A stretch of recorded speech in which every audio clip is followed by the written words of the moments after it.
So I would like to welcome everyone to Trent University's virtual open house. I am very excited to welcome you to the kinesiology session. I'm Megan and I'll be your moderator today. And with me, I have department coordinator Tracy. I have changed. Sorry about that. As well as Associate Professor Dr. Ingrid Brenner and a few students. Hi, Ingrid. Hello. We are so excited for the path ahead of you. We look forward to sharing the reasons why Trent University has been named #1 undergraduate 11 consecutive years in a row. I invite you to add your questions in the chat where you can find at the bottom right, as well as that this presentation is offered in closed captioning. So to enable that, you can go to the bottom bar where there's the 3 little dots that says more, and then you can click show subtitles. On our events page, you'll see a few live chats that are happening today. So you can drop into any of those, and I will leave that in the chat as well, a link so that you can check those out. You can also just type your questions in the little chat box on the main page and you'll get an answer right away. With that, I'd like to get started with our presentation. Okay, so I think, have you enabled screen share for me? Let me make sure. You disabled it. It's disabled. There we go. Okay. Okay, so can you see my screen? Not yet. Not yet. So am I supposed to do something on this end to get you to see it? Let's try. Oh, multiple participants. Maybe that's it. Let's try that one. Okay. Hopefully. Right. You can't see my screen yet, can you? Not yet, no. All right. One participant can share at a time. Multiple participants. I'll try that one again. And you're just pressing the screen share? Yep, and I selected multiple participants can share simultaneously.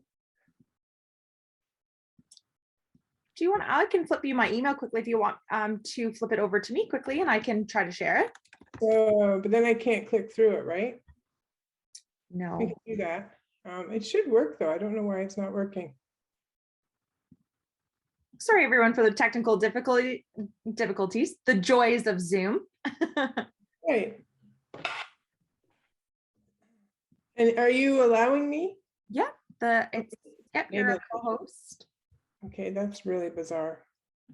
1 second, I will also ask for some technical support.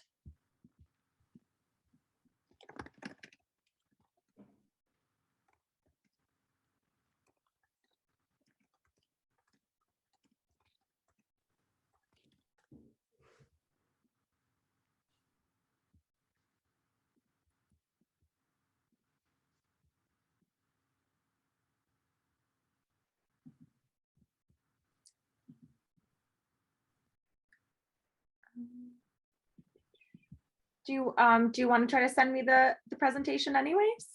Sure.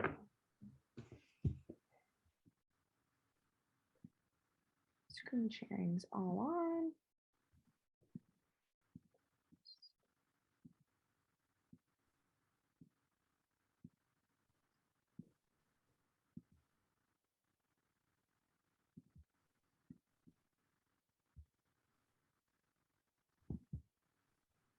Have you sent me your email? Yeah, it's in the chat box right there. Chat box. Oh, I thought you were just going to send me your email via email. That would be way make this like this whole session is going to be technology. Oh, chat Sorry, box. everyone. We could also try, if you don't mind, you could also do your presentation without this PowerPoint. No, I put some really cool pictures in there, so no. I can, but I would really like to share it. I worked really hard on it. Okay, let's see now. There we go. And attach.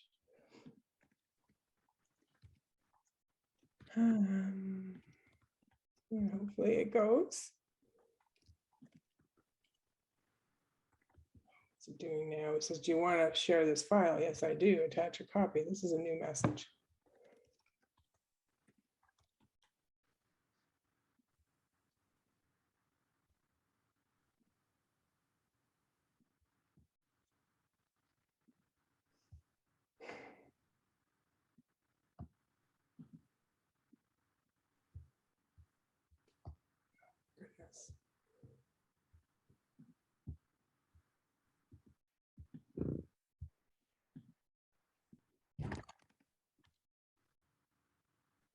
See if I can send. I don't think it's uploaded yet, but I'll try. No, it's I'm sending it without a message, so just so you know. Let me know if you get it. Okay.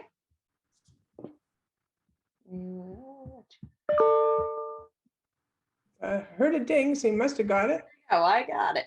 Okay. Okay. Then just let me know. I'll kind of just opening the attachment. Sorry, everyone, for this. We're almost there.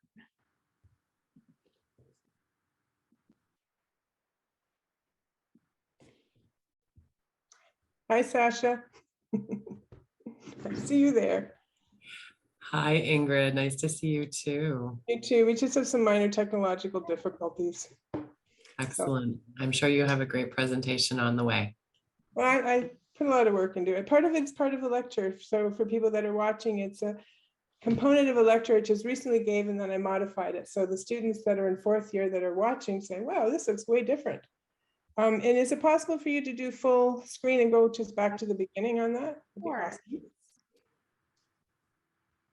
Oh, keep going. One more slide. Perfect. Okay, so today I'd like to talk. Oopsie. No, you got to stay put. Okay. Sorry. Can you? Is this... Okay. All right. So today I'd like. Oh, geez, why is it moving? It's not supposed to move. Sorry. But can you see the full screen? I feel like this is a presenter view. How about the rest of you? I see a presenter view. Yes. Full There. screen would be better. Oh, awesome. Okay. Go. Today I'd like to talk about ergogenic aids, and I picked this topic because I think it's really fitting for having had the Olympics and the case with the figure skater and her use of a blood doping agent. So that's kind of the basis of this. Next slide, please. Next slide. Yeah, perfect. So this is supposed to be a mini lecture, and the objectives are to develop awareness of what an ergogenic aid is, to learn about the types of aids that are available, as well as how they work. For some of them, I'll give you a few examples. And I'd like to also have you examine a case of the use of a banned substance, and that's the case with the figure skater, but she's not the first to have used this substance known as Trimethine. Next slide, please. So when you ask what an ergogenic aid is, I think the best way to look at it is to break the word down into 2 components. And it actually has a Greek origin, this word. So ergo meaning work. And then if you look at the derivative genic, it's producing. So an ergogenic aid is a work producing agent. So it's a substance that possesses the ability to enhance physical work capacity or athletic performance. And the types that are available are physiological, meaning it'll interfere or augment the body's functioning. Pharmacologic, these are drugs that also modify the body's functioning. And then nutritional support, such as carbohydrate loading, psychological support, even hypnosis, believe it or not, has a positive effect on athletic performance, or using just a sports psychologist. And then there's mechanical aids, such as the nasal strips to open up the nasal passageways. There's also solid disc wheels that we use for cycling, or special streamlined bathing suits that swimmers use to enhance the timing of their swimming. Now, what I'll focus or just give you 2 examples, one from the physiological, and then we'll look a little bit at the pharmacological ergogenic aids. Next slide, please.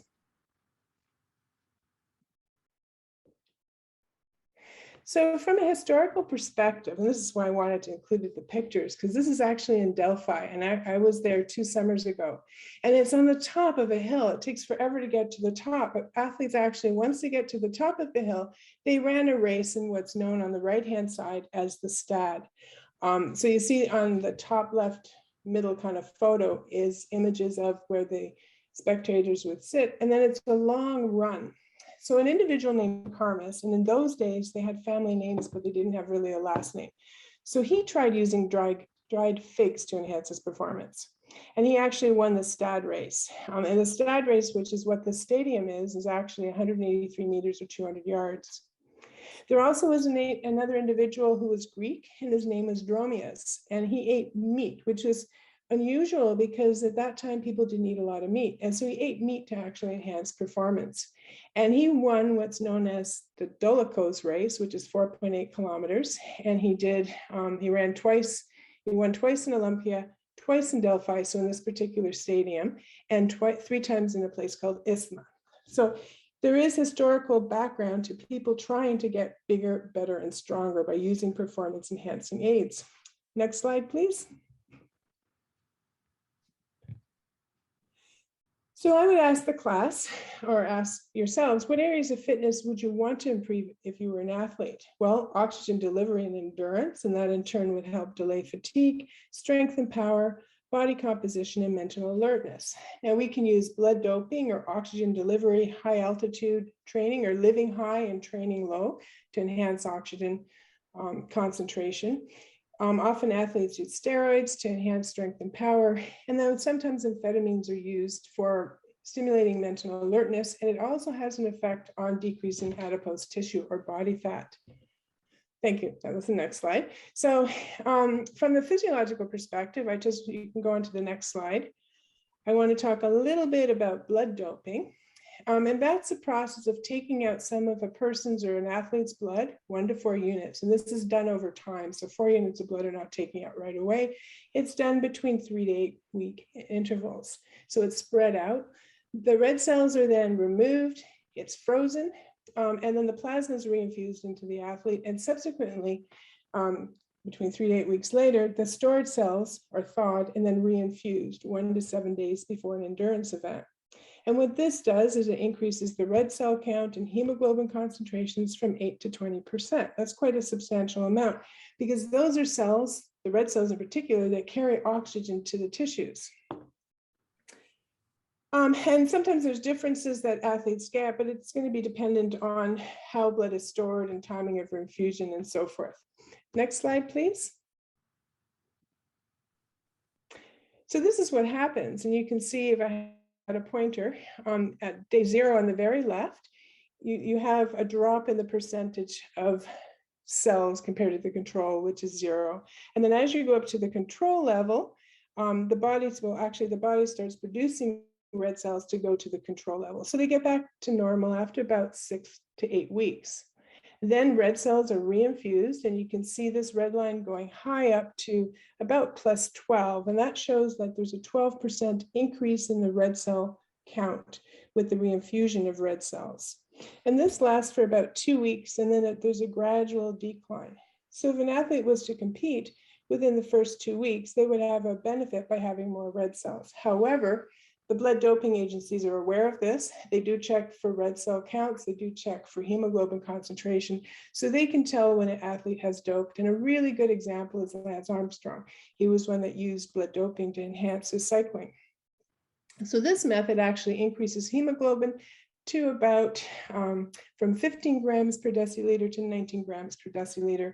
And it remains elevated for about 14 days. Next slide, please. There are problems, however, with blood doping. It can increase blood viscosity, making the blood sort of like molasses, much thicker. That makes it harder for the heart to pump, so less blood gets pumped out, which is cardiac output. The blood flow slows down, and there's less delivery to the periphery.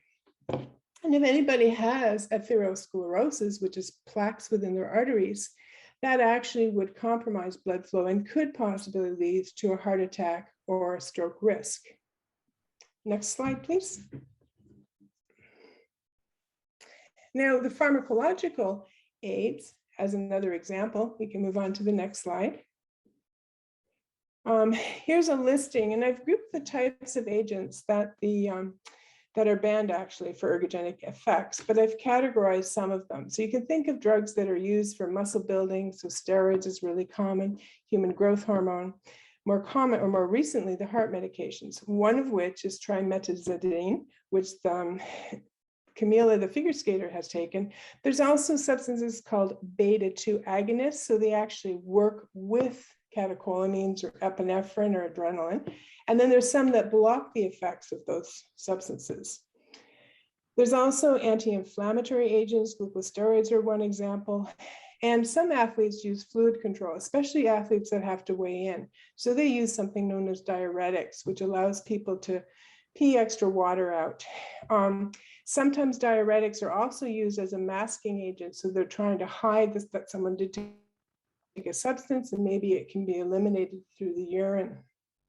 And then there's a variety of recreational drugs. So stimulants, narcotics, cannabinoids, some marijuana or alcohol, all of that they're all banned types of substances, but they are used for performance enhancing effects. Next slide, please. Oopsie, back one, perfect.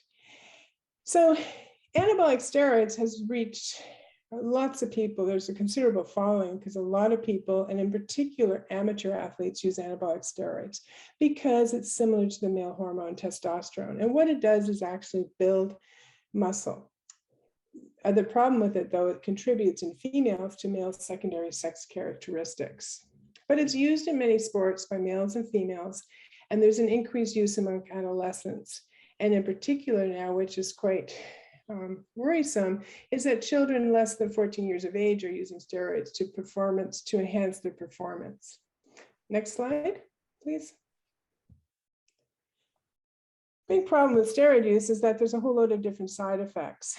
The biggest one, when I think of a steroid, if you look at males and females in this table on the bottom, is that there's liver disease. So the liver clears substances from our body, and that can contribute to disease of the liver if we're taking excess steroids that we don't need. In women, it creates male-like characteristics, females who take steroids, so facial hair, voice change, menstrual irregularities. In men, what we have is a change in sperm count, change in testosterone levels, because actually steroids compete with testosterone. It actually has the same molecular structure or similar molecular structure. So there's a variety of problems. And even if you look on the bottom again, there's even heart problems that occur through the use of steroids. So steroids are not good to be using. And in fact, any type of pharmacological aid is probably not a good idea to use. Next slide, please. So this new drug, and this is where I'm focusing on the pharmacology part, the trimethazidine, I can't even say the word, trimethazidine, there we go. It's a metabolic agent. It's being prescribed for angina or chest pain and vertigo, which is dizziness, and it increases blood flow and endurance, which is why I think athletes use it. And also maybe dizziness, because if you look at the number of triples and quadruples that some figure skaters do almost serially in a row, they could become dizzy, although the vestibular apparatus in their inner ear is actually blocked to get that dizziness, so that sometimes they have an adaptation, but this one may be used for that or for the enhancement of endurance. It is, however, a banned substance by the World Anti-Doping Agency, or WADA. Next slide. So there's 3 people that actually historically have used this medication. In 2014, a Chinese Olympic swimmer was tested positive for it, and he was banned for 3 months from competing in sports. And he was actually a 4-time Olympic medalist.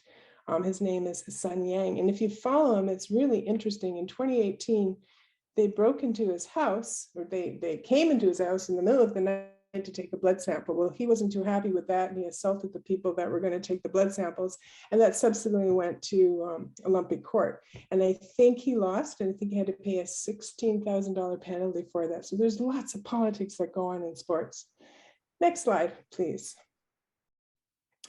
This individual is a Russian Olympic bobsledder, Nadezhda Zergeva, and she was also tested positive for the same substance in 2018, and she got an 8-month ban. Now, I haven't read the same type of excitement as what occurred with the swimmer, but basically she was banned for use of this substance. And next slide, please. And most recently, which has been in the news if you've watched the Olympics, is Kamila Valieva, who's a Russian Olympic figure skater, 15 years old. And I highlight that because she was tested positive for, it was just in like actually 2021, December is when they took her blood sample, but the results didn't come out until just near the Olympics. And she got a minimal penalty because at the age of 15, she's known as a protective individual. And her penalty was basically for the team sport, who's still, I believe, discussing, or it's going through arbitration, that they wouldn't get a medal at the Olympics for that particular team event. And for those of you that have watched figure skating, she didn't reach the podium on her single event. Partly, if you think of the amount of stress this poor individual was under, it has a lot to play in her performance. Next slide, please. So part of the explanation, this is something that I just came through when I went through the literature, is possibly that athletes are taking advantage of limitations that are occurring during COVID. So maybe, and they haven't figured out what happened with this young woman, she suggested, or the media suggested, that she was in contact with her grandfather's medication and he was taking this particular drug. But if you look at some of the effects of COVID-19 actually on the use of performance enhancing drugs, it's possible that they thought they could take an advantage. They weren't testing as much. Some of the laboratories were closed because of COVID. And even some athletes were using alternative doping regimens. Next slide. Oopsie. So that was basically, I have a little bit about the KIN program, but if I knew, I would have seen where I was going with my slides. But that wraps up basically what I wanted to say about ergogenic aids. And that's kind of, we'd go much more in detail into the mechanisms of action. We'd go into a lot more of other types of ergogenic aids. And this was for a fourth year biology of physical activity course where this material was presented. The information, as my students would say, if they came to that particular class, they'd say, hey, the stuff about athletes, specific athletes, is new, because that's something that just came up almost after I finished my presentation in class on this topic. So I do have a little bit after, I don't know, I think we're probably really short of time because we started late and we're delayed late, but I have a couple of slides on the program, as you can see. If you back up one, the kinesiology at Trent is a relatively new 4 years bachelor's program. It arose out of a joint program that we had with Ontario Tech. So it's been around since about 2016, but became its own program in 2020. And our focus is on high performance through the lifespan. So it's not only athletes, but it can be just regular individuals, elderly individuals, and children. Next slide.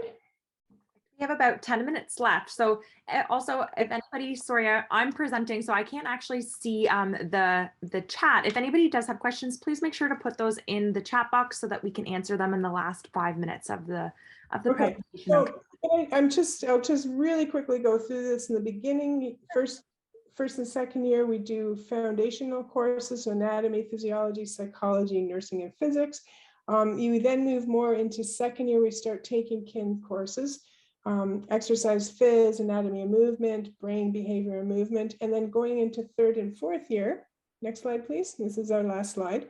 We go much more specifically into kinesiology stuff. So biomechanics, intro to injury management, sports psychology, and then exercise and sport and Indigenous health, which is a new course we're still developing. And then we go into a practicum. Students get to go out into various clinics and physiotherapy clinics and so forth, or they can write a thesis on exercise and some related topic. Students learn about exercise testing and prescription. They do my course of biology of physical activity, and they learn about movement disorders. So that's all. I get talking, I can't stop. One of my problems. No, that was wonderful. Thank you so much. That was such a great presentation. And I'm so sorry about all the technical difficulties. I will have to make sure that we take that up with some tech support afterwards to make sure everyone can share their screen properly. So I would like to move into the question and answer period of our session. We have some students here as well. Ethan, Kelly, do you want to introduce yourself? Yeah, my name's Ethan. I'm a fourth year student in the kinesiology program. Awesome. I just actually wanted to start with some questions and answers from one of our students in our programs right now. So what do you love most about this program? What did I love most about this program? Everything. There's so much to love about it. Yeah, I get like the variety of courses that you take. It's not just exercise science-y type of stuff. Like you take psychology and nursing courses and a variety of things. Okay, cool. And what advice would you give to a student who's planning on studying kinesiology? For me, the biggest thing was to reach out to profs. It can be kind of scary sometimes to talk to them, but they're there to help you and build you up. So definitely reach out, talking about your ideas. I'm doing my thesis right now, and I wouldn't have been doing that if I didn't reach out to Dr. Sarah West and talk to her. That's wonderful. Do we have any other students here today, Dr. Brenner? Oh, sorry, you're muted here. I have dogs. Sometimes they make too much noise, which is why I mute. I don't think so, Ethan. I think we have everybody that's here. A lot of our students are actually in placements right now. So one student had to go to a game. She's mirroring a physiotherapist, and so seeing what they're doing. So that's what happened with most of our students. Saturdays are not great because they do their placements. But thank you, Ethan, for being here. Yes, thank you so much, Ethan. I'd just like to call upon anybody else if you had any other questions about this program for kinesiology. And you don't have to turn on your cameras. You can just ask some questions organically. We're here to answer.